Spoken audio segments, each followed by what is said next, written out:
Bonjour, je suis Nathan Cognier, ingénieur au CNRS au sein de la plateforme GeoElis. Dans le pôle isotope de cette plateforme, nous nous occupons notamment des datations depuis les plus hautes températures jusqu'aux plus basses. Mais au-delà de la géochronologie de routine, nous nous efforçons également de développer de nouvelles techniques. Dans cette optique, j'ai publié l'année dernière un article de mise au point d'une technique unique en France, la datation trace de fission par laser ICP-MS. La datation trace de fission sur apatite est une technique de basse température sensible à des températures allant de 120 à 60 degrés.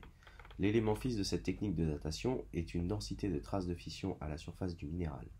Pour les compter, nous utilisons ce microscope. Sur un logiciel dédié, nous pouvons déterminer la zone du minéral sur laquelle les traces seront comptées. Chaque élément est ensuite inspecté pour déterminer s'il s'agit bien d'une trace de fission, puis sélectionné. L'ensemble est ensuite exporté. L'élément pair est l'uranium. L'ancienne technique pour déterminer la dose d'uranium posait des problèmes de logistique et de sécurité liés à l'irradiation et à l'utilisation d'acide fluorhydrique. La démocratisation des ICP-MS couplée à l'ablation laser au début des années 2000 fut donc très intéressante pour la communauté pour pouvoir mesurer directement l'uranium dans les apatites. Le laser ICP-MS permet de visualiser la zone ablatée.